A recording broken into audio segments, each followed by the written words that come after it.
అందరికీ నమస్కారం. మీ అందరికీ ఒకటి చెప్పాలనుకుంటున్నాను. ఈ మధ్యలో యువకులు వ్యవసాయం చేస్తున్నారు కదా, వాళ్ళు వచ్చేసి ఈ విధంగా రీల్స్ అయితే పెడుతున్నారు.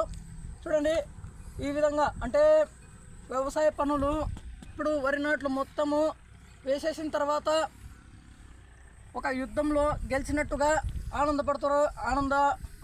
ఆనందము వస్తుందనేసి చెప్తున్నారు.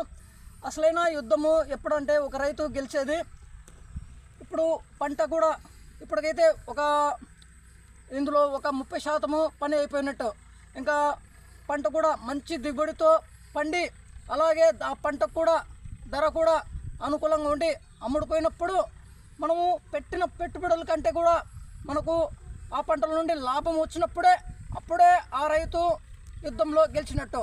కేవలము ఈ విధంగా వరి నాట్లు మొత్తము వేసేసింతనే అయిపోయినంత మాత్రాన యుద్ధంలో గెలిచినట్టు కాదు.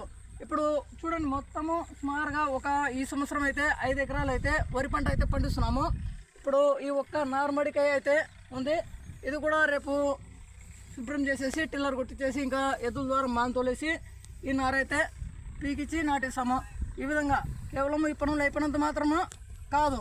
ఇంకొక విషయము, ఇప్పుడు రైతులు ఈ విధంగా యుద్ధంలో గెలిచినట్టు ఆనందపడవచ్చు, కానీ యుద్ధానికి సేవ చేసిన వాళ్ళు ఎవరు అంటే వ్యవసాయ పనులు చేసిన వాళ్ళు అంటే కూలీలు ఉంటారు కదా, వాళ్ళు ఆడవాళ్ళు ఈ విధంగా నాట్లు వేస్తారు కదా, వాళ్ళు మనకు గెలిపిస్తారు. కానీ వాళ్ళు అలాగే మనము ఇప్పుడు పనులు అయిపోతే మనకు కాస్త ఫ్రీ టైం అయితే దొరుకుతుంది, నీళ్ళు మడవలు ఈ విధంగా పెట్టుకోవడం ఈ విధంగా. కానీ అక్కడ పని చేసే వాళ్ళు మాత్రము ఇప్పుడు ఇక్కడ 5 ఎకరాలు నాటారు, మళ్ళీ అక్కడ 3 ఎకరాలు, అక్కడ 2 ఎకరాలు ఈ విధంగా నాట్లు వేయడానికి అయితే వెళ్తూనే ఉంటారు. వాళ్ళు యుద్ధంలో గెలవాలంటే సుమారుగా వాళ్ళకు 2 నెలలు 1 నెల సమయం అయితే పడుతుంది. మనకైతే 4 నెలల సమయం అయితే పడుతుంది. పంట చేతికొచ్చి అమ్ముడుపోయిన తర్వాతే మనకు యుద్ధంలో గెలిచినట్టు. అది కూడా వరిగడ్డి కూడా అమ్ముడుపోవాలి, అది కూడా చేతికి దక్కాలి.